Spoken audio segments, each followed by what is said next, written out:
So just over 72 hours ago, the news broke about John Baird quitting the cabinet. When Terry Milewski broke that story Monday night, even the Prime Minister hadn't been told. It was a shocker, and the fallout continues. Why did Baird do it? What happens now? What will be the impact? Everyone's in this studio tonight. Andrew, start us off. What do you make of it all? Only that there's something we're not being told. I know we've been told he wants always the conspiracy. He wants to earn more money. He's tired of being in a political life, et cetera. All those are fine.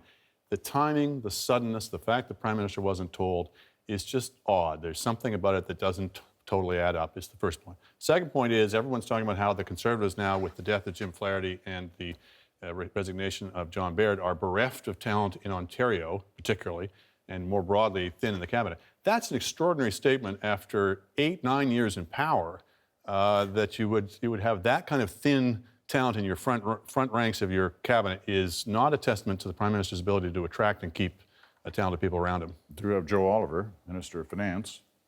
They do that. Problems in the last little while. Chantal? Like Andrew, I'm puzzled by timing. It's as if tonight we all said we want to move on to something else, Peter, so we'll not wait for the election, which is the Olympics of our coverage. We're going to go now, but we're not going anywhere. It's not odd that someone after 20 years in politics who is 45 wants to do something different. There is, 20, 30 years of active life ahead of this guy, and yeah, more politicians should imitate that. Why in February, if you're not going to some pressing I'm going to save the world job, and not in June when the session ends for good and leaving over the summer? Why not in August so that the election takes place? That's where people are asking all these questions. And how could the Prime Minister not have been warned that this was coming this week? Yeah, and you wondered when it happened then the next day officially in the House of Commons, and he got up and spoke, and members of the opposition spoke, saying wonderful things about him. The Prime Minister was sitting right there, didn't get up. He did hug him. He did hug him. As he hugged Justin Trudeau and Thomas Mulcair. He'll hug anybody. He hugs, yes. Yeah, he's a hugger. Bruce? Well, I admire Mr. Baird's commitment to public service. I think he's spent a lot of years in politics. He's been a very effective champion for a lot of ideas that he believed in deeply. So good for him that he made the commitment and spent the 20 years in public life. I don't find it hard to understand why, after that length of time, that somebody would want to leave. There is a kind of a tendency to feel secure. There's a fraternity in politics, and if you haven't been in outside politics life, you don't really know what the future holds. So there's an insecurity about that. But by the same token, doing the same thing over and over again in politics does get tired for most people, and so I can understand why he left. As to the timing and the nature of the announcement, it more feels to me as though he recognized that if he lingered past a point at which he had decided and perhaps figured out what he was going to do next, that it would expose him and the government potentially to criticisms or uncomfortable questions about potential conflicts, that kind of thing. So I think he probably did the right thing in terms of how he handled it, too. Here's a short exchange from the interview I did with him yesterday on his reasoning as to why he left. Watch. Going out on top has always been an objective of mine in politics, and I'm really pleased with what our government's been able to accomplish. But I just thought it was the right time for me personally. Why don't you think they buy that? Listen, I mean, there is, I guess, a notion where people, become lifers. I've always thought it's good to come in, make a contribution, and then move on to something else. Do you think there are too many lifers on the Hill? No, I think there's a good balance. If you look at the average tenure in the House of Commons, it's probably half of what it was even 30 or 40 years ago. I think he's probably right about that difference between 30, 40 years ago. But the lifer thing, it's interesting. You don't buy that. You don't like that line? No, I think there's some truth in that. I mean, he had not had much experience before politics, so he was a lifer in that sense up to this date, and it's fair enough that you want to get some private sector experience. Whether we will not be seeing him back in politics, I think, is another matter, of course, depending on the reasons why he's leaving. But just as for instance, supposing you thought the government was going to go down in the next election, it might look good on your resume not to have been there, going down the ship with it, if you're then starting to think about future leadership contests. But then you would be a lifer. Well, then you would be a lifer. But stranger things have happened. I'm not sure I buy the John Baird thinking that the ship will go down in Just the a for fall. instance.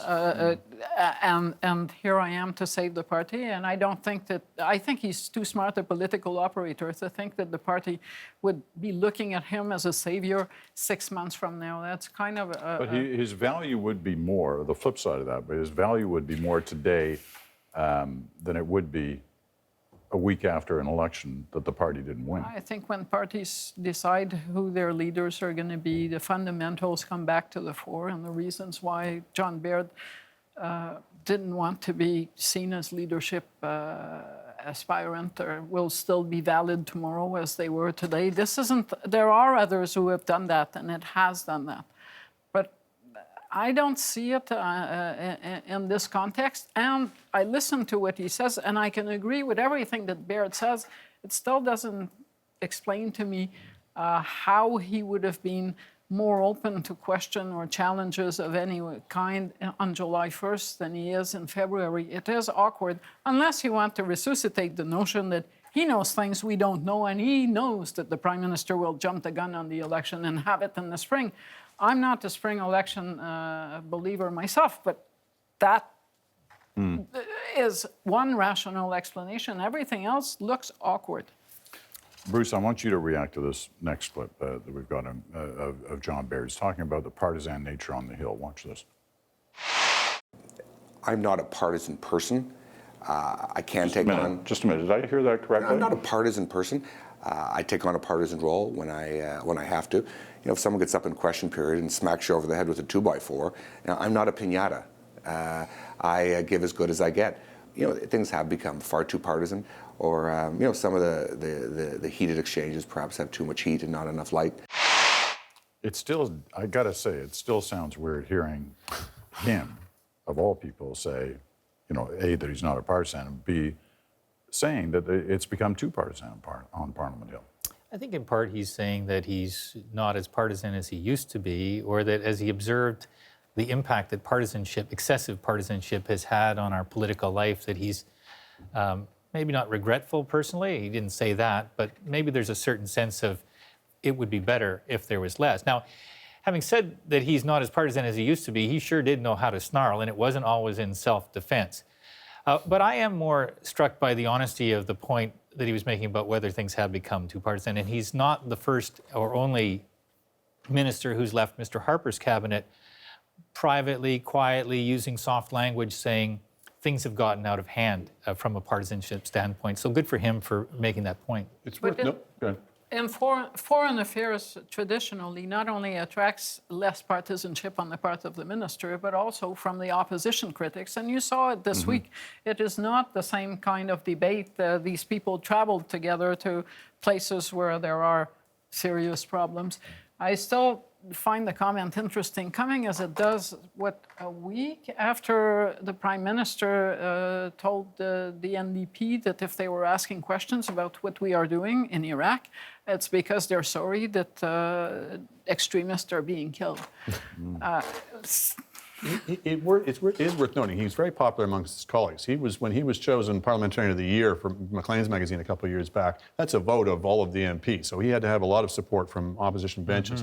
What you would see him doing in particular when he was in attack dog mode or when he was in sort of snarling mode is he would speak extremely quickly, almost by rote. And it was almost like he was trying to signal either to himself or to everyone else, look, I don't mean a word of this. I'm just saying this because this is part of the job kind of thing. Which doesn't necessarily excuse it, but it sort of gives you an inkling of the workings of his own mind. Andrew's point, I think, is right, that of the famed pugilists in this parliament, he's probably the best liked of the group, and not by a little bit, by a fair bit, which has a lot to do with when the camera's not on him and he's not standing up doing that, how he has conducted himself. Watch this third piece of John Baird, because I wanted to talk to him about sort of the afterlife and how it was going to actually be for him. Watch this short exchange here.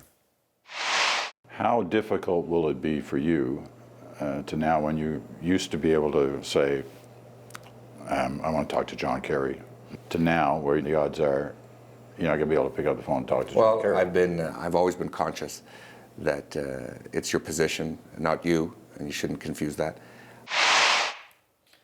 I like that. You know, I thought that was quite a sense of a man who has been in position, suddenly realizing it's gone. Yes. You know, it's going to be very different now for him. Well, in a sense, I hope it's going to be different. I don't wish any ill to Mr. Baird, but the pattern in recent years and decades has been you leave politics and you cash in by effectively continuing to hold that position, at least in the sense of people thinking you've got pull, you've got ties, you've got connections. And that can be very lucrative, but that didn't always used to be the case. It used to be the case that you left politics and you did something else. And it would be a lovely denouement to all this if, in fact, he pursued that course. It's funny, you know, because we chatted shortly for a few minutes after the interview, and one of the things he said to me, he said, because I kind of put that line on him, that it can be very successful in the afterlife. And he said, well, actually, name some cabinet ministers from the past who've done extremely well after they left Ottawa. Who are they? Where are they? Jean Chrétien wasn't No, but seriously, we can all come up with some names. But when you think of all the others, that you have no idea what happened to them. Mm-hmm. But they do, in fact, disappear. True, but most of them were not senior ministers, and many of them were ministers because they were lucky enough and fortunate enough to be elected in a region where the Prime Minister desperately needed to pluck someone into cabinet. We've all covered cabinets, and talent is unequal, but usually the senior ones tend to be those that have more of a future because they're just better at it. If you pick them rather than have elected ministers, they would probably belong in a cabinet as opposed to many others that we cover. So on that basis, I don't think that John Baird can divorce himself from his past. It's part of his assets to find that future job. I also noticed that political junkies are junkies, and they do come back. Look at Bob Rae, who had a really interesting life and a great contribution, couldn't help himself and still came back. Look at the people who are thinking of running for Stephen Harper. You hear Gordon Campbell's name.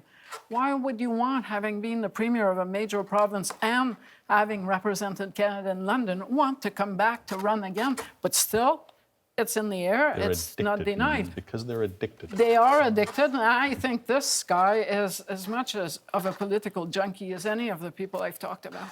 Bruce? Well, he's saying something that's politically astute and consistent with the Canadian sensibilities, which are different, frankly, from how Americans handle this kind of thing. But I think that, well, he's right that the position is more important in many of those respects. It's also true that he's built up a lifetime of relationships. He's got a network. It's not like he's going to take an entry-level position somewhere. And as a consequence of that, I think it's fair to say, and probably reasonable to assume, and I don't think there's anything wrong with it, that he is going to be able to talk to people that he's done business with or had dealings with, let me put it that way, in the past, and so it should be, as long as that there's no evidence that the public interest has somehow been compromised up till now or would be compromised down the road. All right. We've only got a minute left. I want to show you one more thing, but first to do it, give me a yes or no, simply a yes or no. Is the country's economy in crisis? Yes or no? No. No. No. No. No? Okay, watch this. Stephen Harper in the House of Commons this week. I was amazed this didn't get more play. Watch this. Mr. Speaker, the reality is this. We have, notwithstanding the challenges of the world around us, created 1.2 million net new jobs. Even the New York Times says we have the most prosperous middle class in the world. And everybody knows, Mr. Speaker, that all the NDP wants to do with the economic crisis is use it as an excuse to raise taxes on the middle class. So right there, in listing all the good things that are going, he dropped it. The country's in an economic crisis. Or the economic crisis. Yeah, of course, that could mean many things, but... The crisis in Greece? I think, what else could it mean? Well, exactly. I think most economists would say that the drop in oil prices is a net negative for the country, but only a net negative.